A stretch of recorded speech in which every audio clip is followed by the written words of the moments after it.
के लिए बेटे लास्ट बारी जो हमने चैप्टर उठाया था हेरिडिटी एंड एवोल्यूशन, उसमें हमने एक टॉपिक कंप्लीट किया था।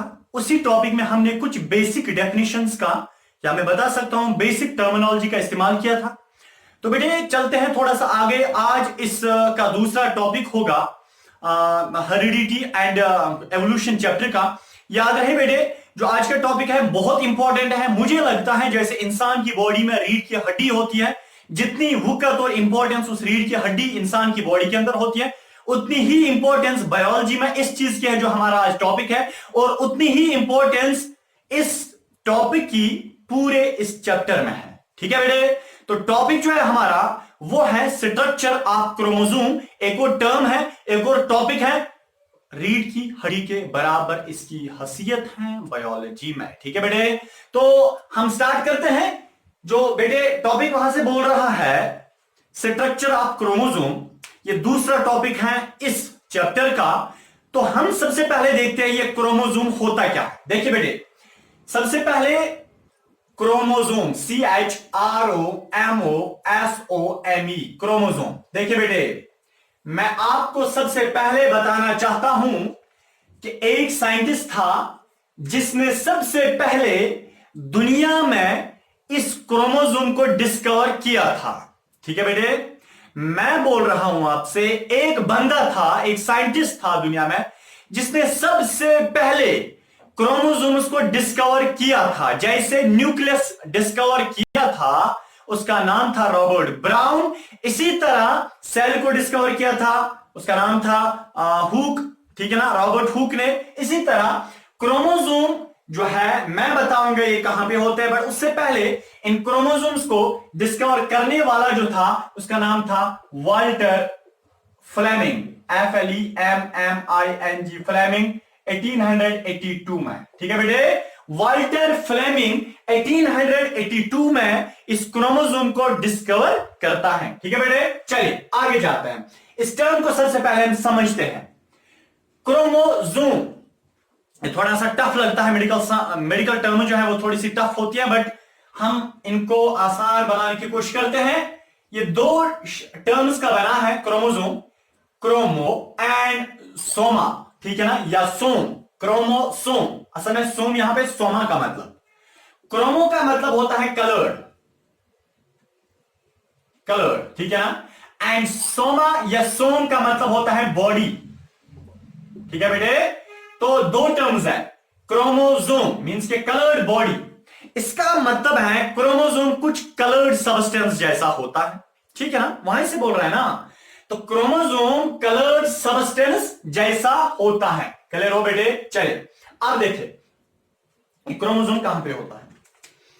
मैं यहां पे एक सेल को बना लेता हूं। हमें पता है कि एक इंसान या कोई भी लिविंग थिंग जो दुनिया में होते हैं, जो लिविंग्स में, मेरा मतलब है लिविंग, मुर्दे नहीं, जो लिविंग्स होते हैं, चाहे प्लांट्स हैं, चाहे एनिमल्स हैं, चाहे जानवर हैं। बेटे याद रहिए, इंसानों के अंदर, प्लांट्स के अंदर सारे के सारे लिविंग थिंग्स सेल्स के ही बने हैं।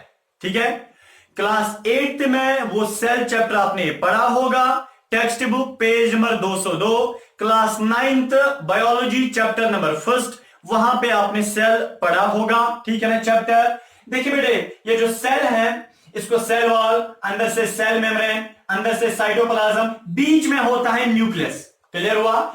देखिए बेटे, ये जो न्यूक्लियस है, न्यूक्लियस के अंदर से, न्यूक्लियस के अंदर से पानी होता है, उसको हम बोलते हैं न्यूक्लियोप्लाज्म।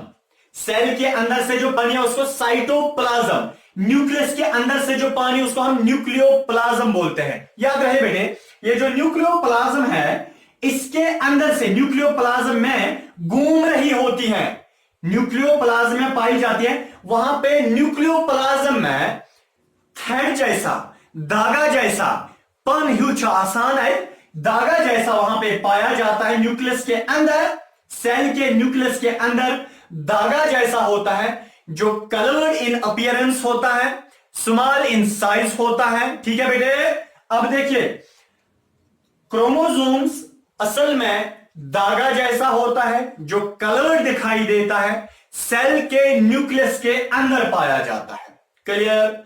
इसी क्रोमोसोम को सबसे पहले वाल्टर फ्लेमिंग 1882 में उसने देखा था। ठीक है बेटे, चलिए देखिए, आपको पता है अगर हम इंसानों की बात करेंगे बेटे, इंसानों में 23 पेयर ऑफ क्रोमोसोम्स होते हैं। कितने होते हैं नंबर में? इनका नंबर देखेंगे। नंबर देखिए, डिपेंड करता है ये स्पीशीज पे। इंसानों की एक स्पीशीज है, इंसानों में 23 पेयर क्रोमोसोम्स होते हैं। गधे जो होते हैं उनमें अलग नंबर होता है, उनमें इतने नहीं होता है। ठीक है, रैट जो होता है उसमें कम नंबर पाए जाते हैं, अबाउट 7 पेयर्स। ठीक है, इसका मतलब है क्रोमोसोम कितने एक लिविंग थिंग में होंगे ये डिपेंड करता है स्पीशीज पे। किसी स्पीशीज में ज्यादा, किसी में कम होते हैं, बट याद रहिए ह्यूमंस में 23 पेयर होते हैं। बेटे पेयर का मतलब जोड़ा, एक पेयर का मतलब दो पेयर का मतलब 4, इसी तरह 23 पेयर का मतलब डबल करना है, मींस के 46 टोटल में क्रोमोसोम्स। ये क्वेश्चन एक बारी पूछा गया था एंट्रांस में बेटे, यानी कि टोटल नंबर ऑफ क्रोमोसोम्स, ठीक है ना, 46 होते हैं नॉर्मल इंसान में। ठीक है, चले बहरहाल इंसानों में 23 पेयर होते हैं, बट मुझे बताने दीजिए आप 23 पेयर क्रोमोसोम्स होते हैं, जो पहले 22 होते हैं। देखिए 23 पेयर क्रोमोसोम्स होते हैं, बट जो पहले 22 पेयर होते हैं, पहले वाले 23 पेयर, ठीक है, सॉरी पहले वाले 22 पेयर क्रोमोसोम जो होते हैं उनको हम ऑटोसोमल क्रोमोसोम्स बोलते हैं। क्या बोलते हैं? Autosomal chromosomes, AUTOSOMAL, autosomal chromosomes. ठीक है, और जो लास्ट वाला क्रोमोसोम होता है, लास्ट पेयर 23rd पेयर जो होता है उसको हम बोलते हैं सेक्स क्रोमोसोम। क्या बोलते हैं बेटे? Sex chromosome. इसका मतलब 23 पेयर क्रोमोसोम्स इंसानों में होते हैं, पहले 22 पेयर वाले क्रोमोसोम्स को हम ऑटोसोमल क्रोमोसोम बोलते हैं, और लास्ट पेयर को हम बोलते हैं सेक्स क्रोमोसोम। इस पे ये जो ऑटोसोमल क्रोमोसोम और सेक्स क्रोमोसोम जो है, इस पे एक बारी एंट्रेंस JKCT 2012 क्वेश्चन नंबर 151 पूछा गया था। इसलिए याद रखें 23 पेयर क्रोमोसोम्स होते हैं, पहले 22 पेयर क्रोमोसोम्स को ऑटोसोमल क्रोमोसोम्स, और लास्ट वाले पेयर यानी कि 23rd पेयर को हम बोलते हैं सेक्स क्रोमोसोम। क्लियर हो गया? आगे जाते हैं। अगर समझ एवान तो ठीक, अगर एवान समझ तो स्विच ठीक। चलिए बहरहाल देखिए बेटे आगे जाते हैं। अब ये जो क्रोमोसोम होता है, इधर के हम देखेंगे ये किस चीज का बना है, पर उससे पहले डिफरेंट टाइप्स ऑफ क्रोमोसोम्स हम देखेंगे। मेरा मतलब है types of chromosomes, types of chromosomes. देखिए बेटे, मैं ये बात दावे से कहता हूं, अगर ये टॉपिक आज का आपको समझ नहीं आएगा, ठीक है, अगर ये टॉपिक आपको समझ नहीं आएगा, ठीक है, तो बेटे मुझे YouTube पे मैसेज करना, मैं आपको समझा सकता हूं अलग से। फिर इधर के अगर समझ आया तो ठीक है, अगर नहीं आया अलग से मुझे YouTube पे मैसेज करना, मैं आपको समझाता हूं। क्योंकि बेटे ये बहुत इंपॉर्टेंट है, जेनेटिक्स की बुनियाद है, पूरे बायोलॉजी की यही बुनियाद है। ये जो ये टॉपिक है बेटे, मैं इस पे ज्यादा फोकस इसलिए करूंगा इस लेक्चर में, क्योंकि पूरे चैप्टर में हमें इसी टॉपिक के बारे में बार बार बात करनी है। ठीक है बेटे, चलिए देखिए क्रोमोसोम कितने किस्म के होते हैं? मेरे ख्याल से 4 टाइप्स के होते हैं, ठीक है ना, 4 टाइप्स। देखिए बेटे क्या क्या, सबसे पहले अगर हम इसका स्ट्रक्चर देखेंगे, स्ट्रक्चर के बाद ये हमें समझ आएगा। जनरली मैं आपको बताऊंगा क्रोमोसोम कैसे होता है। देखिए पहले क्रोमोसोम जो है बेटे, उसका स्ट्रक्चर कुछ ऐसे होता है, धागा जैसा होता है,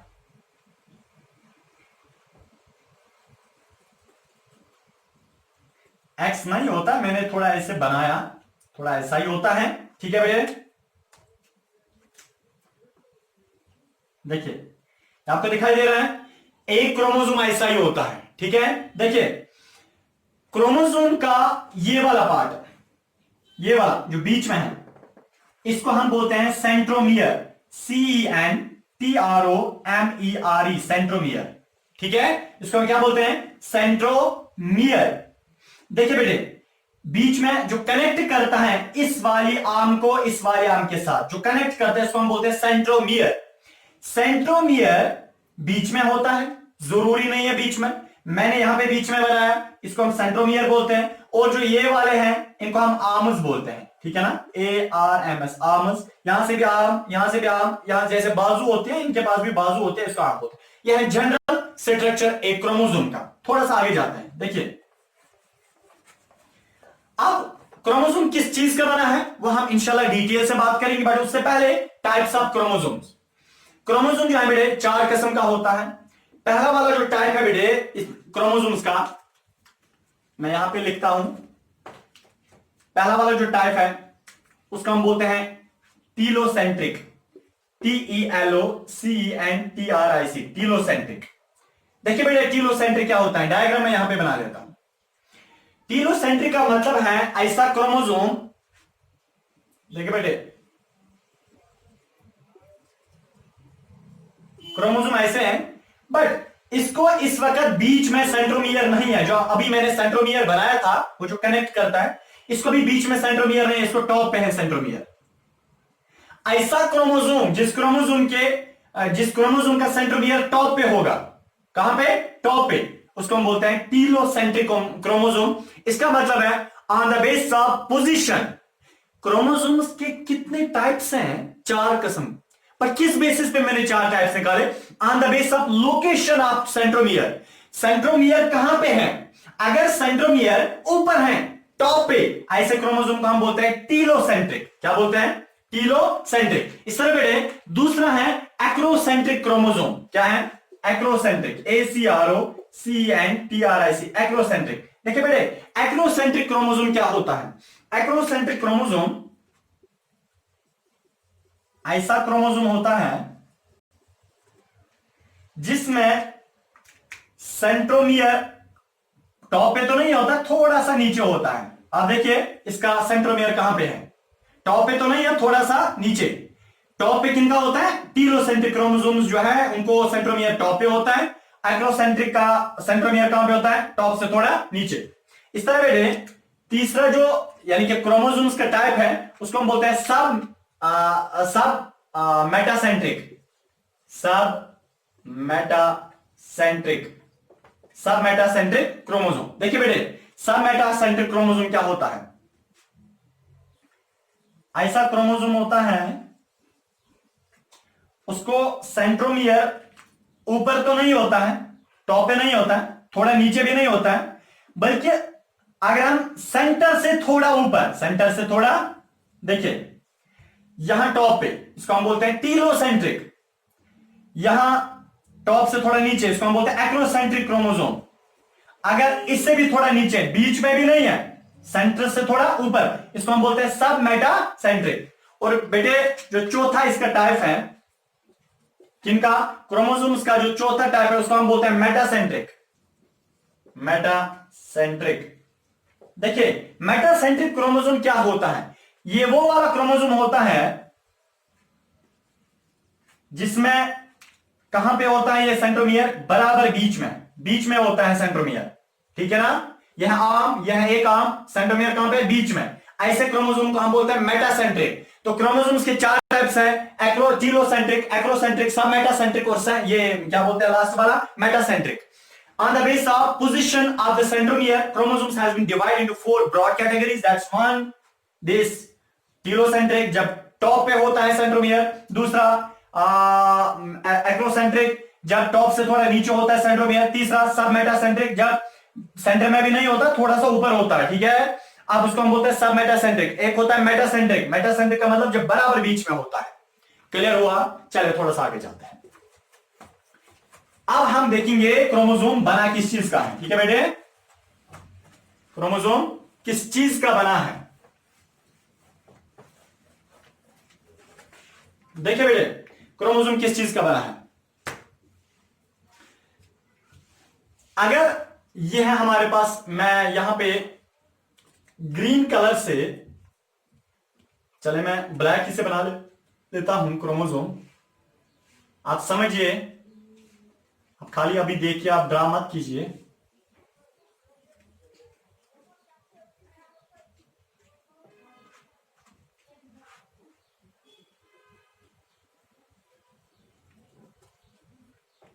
देखिए बेटे,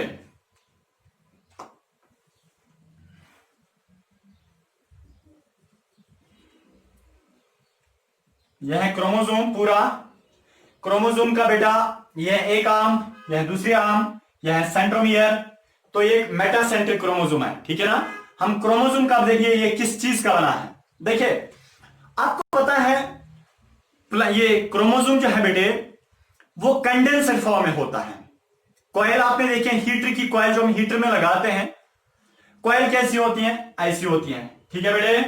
अगर हम काम करेंगे उसको हम कॉइल बोलते हैं। बट अगर मैं यहां से पकड़ता हूं, आप यहां से पकड़ रहे फिर खींचते हैं ऐसे, एक लंबी ऐसे एक ऐसे वो वायर जैसे बनती है, इसको हम अभी कॉइल बोलते थे। जब मैंने इसको ऐसे खींचा तो ये अब वायर बन गई। अभी कॉइल नहीं, अब ये वायर बन गई। ये कॉइल थी और अभी क्या बन गई, वायर बन गई। तो जब ये कंडेंस्ड फॉर्म में थी, यानी कि ऐसे गोल गोल करके थी, कंडेंस्ड फॉर्म है, तब हम कॉइल बोलते थे। जब मैंने उसको खोला तब ये वायर बन गई। बेटे इस तरह क्रोमोसोम जो है वो कंडेंसर फॉर्म में होता है, ऐसे कंडेंसर, इसको हम क्रोमोसोम बोलते हैं। अगर मैं इसको ऐसे बेटे खींचूं, यानी कि इसको थोड़ा अनवाइंड करूं, यहां से मैं पकड़ता हूं, आप यहां से पकड़ते हैं, तो बेटे इसको हम क्या बोलेंगे, इसको हम बोलेंगे तब ये अभी क्या बोलते हैं, क्रोमोसोम, ठीक है ना। तब हम बोलते हैं इसको क्रोमैटिड, ये सॉरी क्रोमैटिन, ठीक है ना।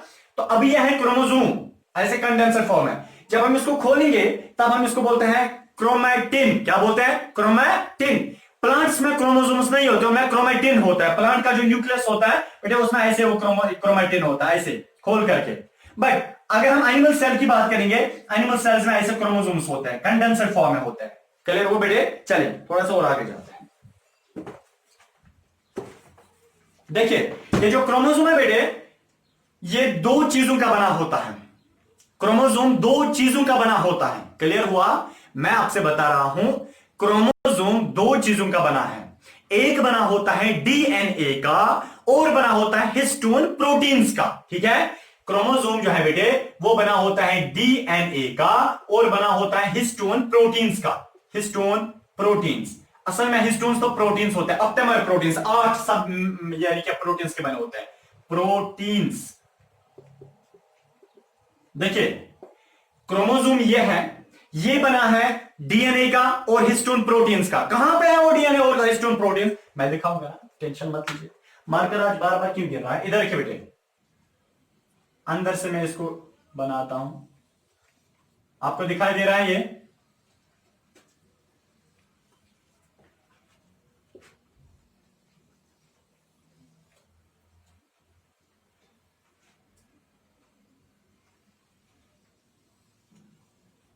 आपको बेटा दिखाई दे रहा है ये, अंदर से ऐसे कुछ मैंने ऐसे बनाया, कुछ बनाया ना ऐसे, इसी को हम डीएनए बोलते हैं। सॉरी एक मिनट, मैं रेड कलर से ही बना लेता हूं ताकि आपको समझ आए। मुझे पता है आप कितने ज़हीन हैं, ठीक है। ऐसे जो मैंने बनाया ना, ये क्या है, यह है बेटे डीएनए। तो क्रोमोसोम के अंदर होता है डीएनए, हो गया क्लियर। और क्या होता है, हिस्टोन प्रोटीन्स। देखिए बेटे मैं बीच बीच में बना लेता हूं हिस्टोन प्रोटीन्स, इस साइड भी बना लेता हूं हिस्टोन प्रोटीन्स।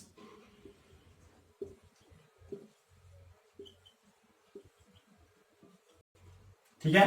तो क्रोमोसोम के अंदर होता है डीएनए रेड कलर का, बीच में क्या होता है, हिस्टोन प्रोटीन्स। क्लियर हुआ। तो बेटे यह है हिस्टोन प्रोटीन्स और यह है रेड कलर डीएनए। तो क्रोमोसोम कितने चीजों का बना है, डीएनए का और बना है हिस्टोन प्रोटीन्स का। ये डीएनए क्या होता है, डीएनए का मतलब होता है डीऑक्सी राइबो न्यूक्लिक एसिड। लिखिए deoxy ribo nucleic acid. DNA का मतलब होता है deoxy ribo nucleic acid. Histone एक प्रोटीन होता है जो 8 सब यूनिट्स का बना होता है। क्लियर हुआ। चलिए तो क्लियर ये हमें हुआ कि जो क्रोमोसोम होता है वो बना होता है डीएनए का और बना होता है बेटे हिस्टोन प्रोटीन्स का। याद रहिए। अब आपको पता है ये जो डीएनए है, डीएनए जो है डीएनए, इधर देखिए, ये डीएनए भी अंदर कॉइल करके होता है, यानी कि डीएनए भी अंदर कॉइल करके होता है। कितने क्रोमोसोम्स टोटल में होते हैं, ये मैं सेल बना रहा हूं, तो समझिए इस बात को। This is the magic of biology, या मैं कह सकता हूं this is the magic of nature. ठीक है ना। अब देखिए यह है सेल, यह है बेटे न्यूक्लियस, अंदर क्या है देखिए क्रोमोसोम 1 2 3 इस तरह 23 तो 46 टोटल क्रोमोसोम्स होते हैं 46। देखिए 46 क्रोमोसोम है, इसमें भी डीएनए, इसमें भी डीएनए, इसमें भी डीएनए, 46 क्रोमोसोम्स में डीएनए। और डीएनए कॉइल करके होता है, बहुत कॉइल।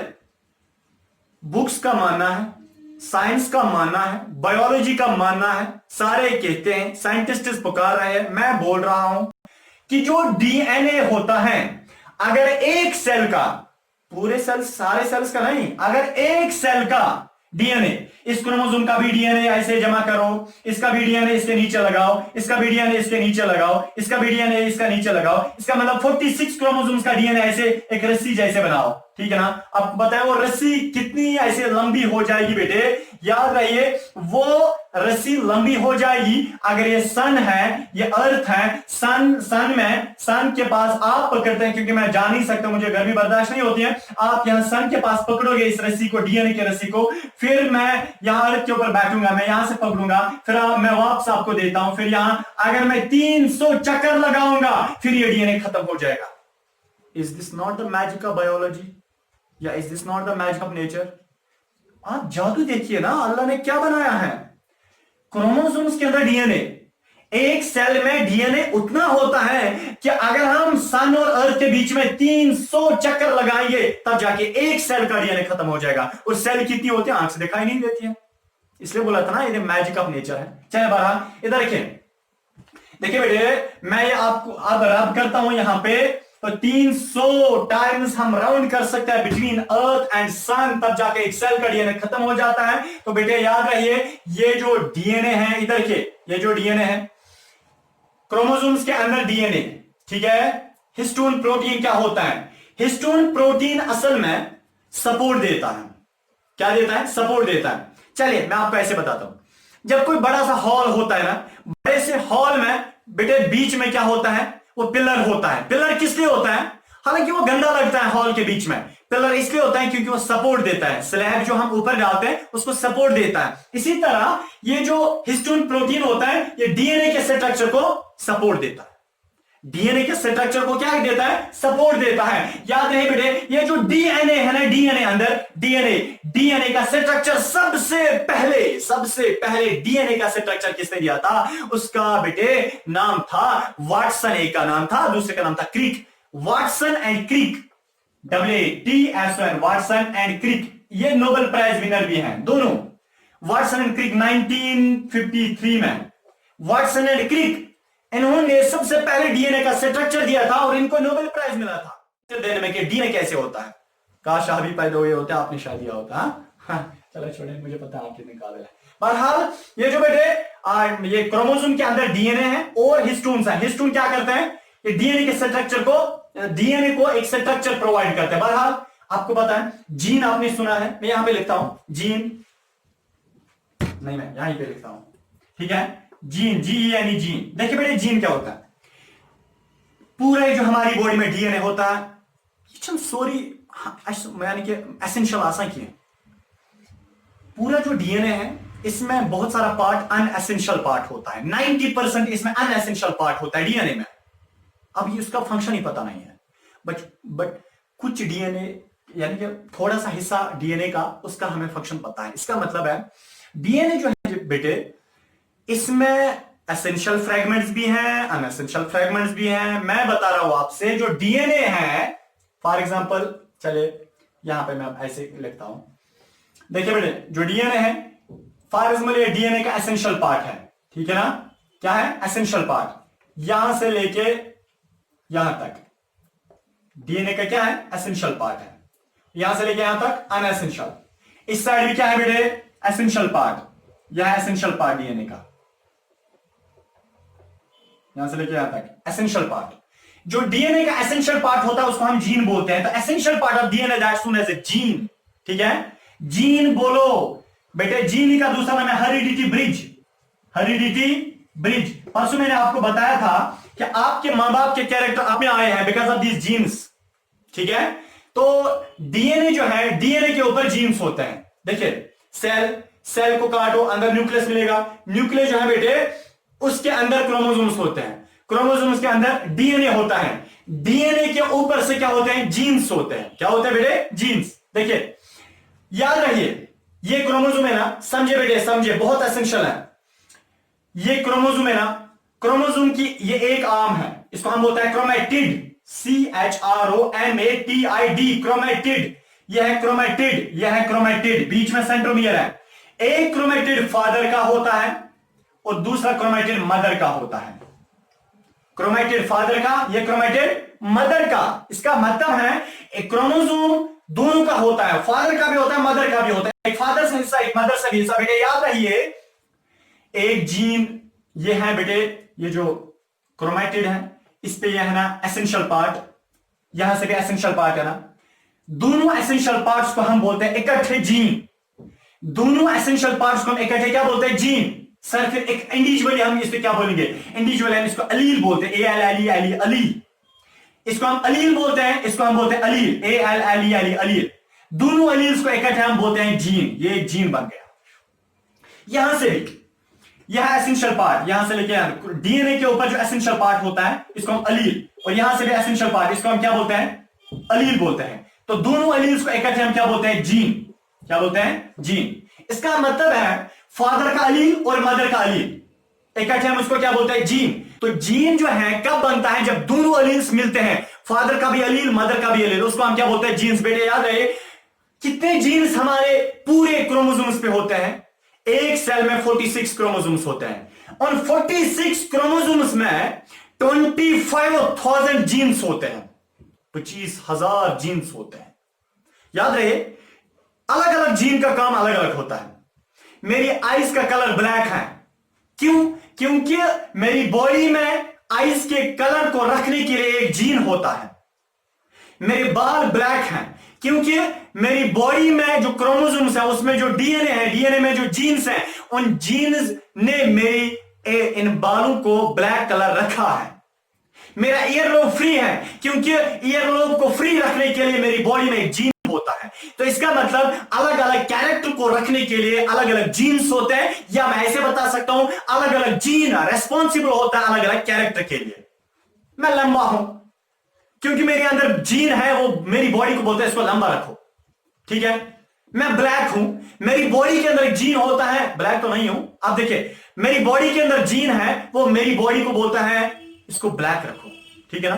अब देखिए इसका मतलब हमारी बॉडी में जो बहुत सारे जीन्स होते हैं, अलग अलग जीन का काम होता है यानी कि अलग अलग कैरेक्टर को कंट्रोल करना, अलग अलग कैरेक्टर को कंट्रोल करना। इसका मतलब है जीन से हमारी बॉडी में समय कैरेक्टर लाते हैं, ठीक है। अगर आपकी बॉडी में ब्लैक कलर का हम जीन डालेंगे तो आप ब्लैक हो जाएंगे, ठीक है। चले बहरहाल बेटे, अगर आपकी बॉडी में हम डालेंगे क्या, इधर के एक जीन ऐसा जो आपकी आंखों का कलर ब्लू रखे तो आपकी आंखों का कलर ब्लू हो जाएगा, पर ये अभी नहीं हो जाएगा, तब हो पॉसिबल था जब आप मां के पेट के अंदर एम्ब्रियो थे, ठीक है। बहरहाल बेटे इसका मतलब है कि एक अलील आता है फादर से, एक अलील आता है मदर से, तो दोनों बनाते हैं एक जीन। याद रहे बेटे, सर हमारे हेयर का जो कलर है वो ब्लैक है, उसके लिए एक जीन है, मान लिया, मगर वो जीन कहां पे होता है हम देखना चाहते हैं। बेटे याद रहे, जहां पे एक जीन पाया जाता है उसको हम बोलते हैं जीन लोकाई, यानी कि जीन की लोकेशन, उसको हम बोलते हैं gene loci, LOCCI, loci. Gene loci का मतलब है कि कौन सा जीन कहां पे पाया जाता है। And total number of genes in species,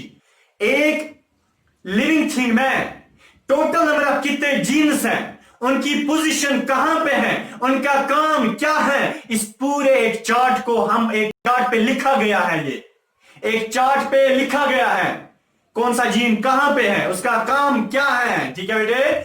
उस पूरे चार्ट को हम बोलते हैं ह्यूमन जीनोम प्रोजेक्ट। क्या बोलते हैं, HGP, ह्यूमन जीनोम प्रोजेक्ट, ठीक है बेटे, ह्यूमन जीनोम प्रोजेक्ट। ये एक ऐसे एक चार्ट हो, एक ऐसा चार्ट होता है जिसमें सारा लिखा है कौन सा जीन कहां पे है, टोटल नंबर ऑफ जीन्स कितने हैं, किस जीन का काम क्या है, ठीक है बेटे, उसको हम बोलते हैं ह्यूमन जीनोम प्रोजेक्ट। इसका मतलब है बेटे, तो जीन जो है ये अलील्स के बने होते हैं, एक अलील फादर से, एक अलील मदर से, ये एक जीन बनाते हैं। बेटे याद रहिए, फादर से अगर हेयर का कलर के लिए जीन आया, मदर से हेयर के कलर के लिए जीन आएगा। पर फादर में ब्लैक कलर के बाल थे, मदर में यानी कि ब्राउन कलर के बाल थे, बट हमारी बॉडी में ब्लैक कलर के, तो मदर का जीन कहां, अलील कहां पे, उसने काम ही नहीं किया, तो हम आगे आगे देखेंगे इन लॉ ऑफ इनहेरिटेंस में या लॉ ऑफ इंडिपेंडेंट असॉर्टमेंट में। बहरहाल जो आगे लॉज आने वाले हैं, फिलहाल मैं आपसे बता रहा हूं कि जीन जो है बेटे ये अलील्स के बने हैं। ये अलील जो है वो क्रोमोस जीन्स पे, वो अलील जो है वो डीएनए पे होते हैं, और डीएनए जो है ये मदर से भी आता है, फादर से भी डीएनए आता है, जो फिर हमारी बॉडी का पूरा क्रोमोसोम बनाते हैं। बहरहाल बेटे याद रखिए ये जो जीन्स हैं इन्हीं से असल में कैरेक्टर आते हैं, मां बाप से असल में जीन्स हमारी बॉडी में ट्रांसफर होते हैं। अब देखिए ये जो जीन्स है ना, ये दो किस्म के होते हैं, वो दो किस्म आगे हम इंशाल्लाह देखेंगे। फिलहाल आपने यहां तक याद रखा, तब तक के लिए अल्लाह हाफिज।